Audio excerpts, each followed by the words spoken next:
नमस्कार दोस्तों, मैं राहुल एक बार फिर से आप सभी का हार्दिक अभिनंदन करता हूं।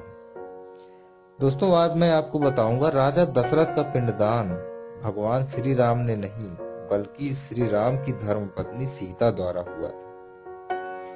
दोस्तों, पर इससे पहले अगर आपने हमारा चैनल सब्सक्राइब नहीं किया है तो प्लीज कर लो मित्रों, क्योंकि ये बिल्कुल निःशुल्क है, बिल्कुल फ्री है। इसके लिए आपको कोई भी पैसा नहीं देना होता दोस्तों।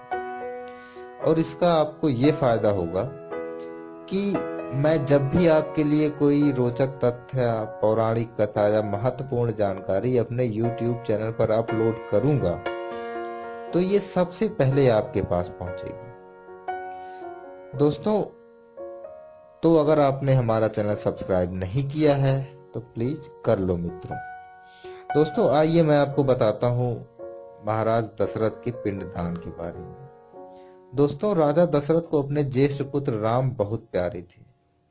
दोस्तों, राम के वियोग में ही उन्होंने अपने प्राण त्याग दिए थे। राजा दशरथ का अंतिम संस्कार भरत और शत्रुघ्न के द्वारा हुआ, लेकिन क्या आप जानते हैं कि राजा दशरथ का पिंडदान उनकी पुत्र वधु और श्री राम की धर्मपत्नी देवी सीता के द्वारा हुआ था।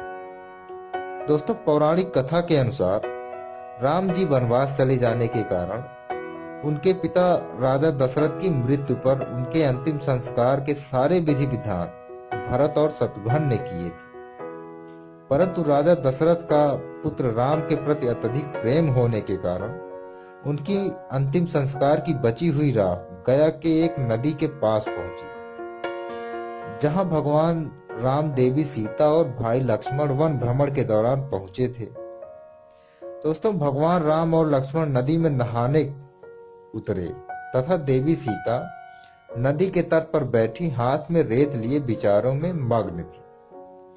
दोस्तों, तभी अचानक रेत में उन्हें एक अजीब सी हलचल दिखाई दी और उसी समय रेत में राजा दशरथ की एक हल्की सी आकृति उभरी।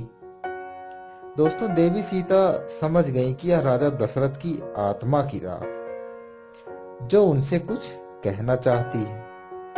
तभी उन्हें राजा दशरथ की एक हल्की सी आवाज सुनाई दी।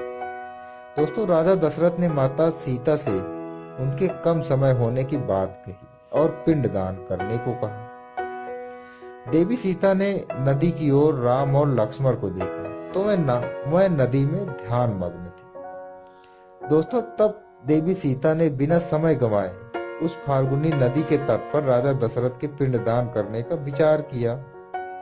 दोस्तों, उन्होंने राजा के राख को रेत में मिलाकर हाथ में उठाया तथा फाल्गुनी नदी, गाय, तुलसी, अक्षयवट और एक ब्राह्मण को साक्षी बनाया।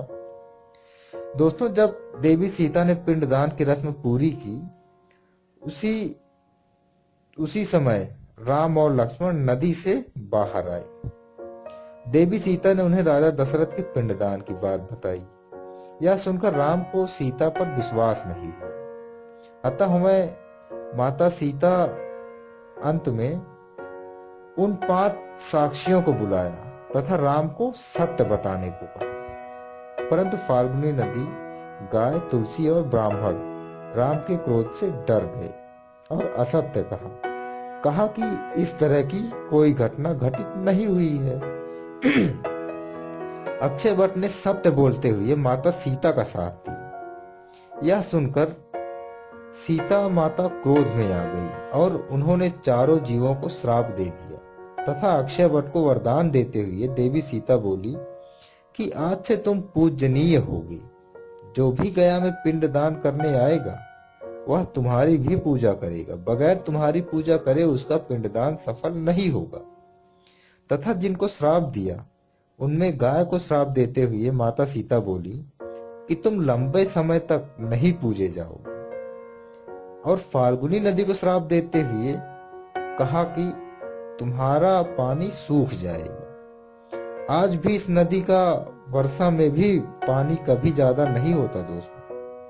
वहीं तुलसी को गया में ना उगने का श्राप दिया और ब्राह्मण को श्राप दिया कि वह कभी संतुष्ट नहीं रहेगा, वस्तुओं को पाने की लालसा उसमें हमेशा बनी रहेगी।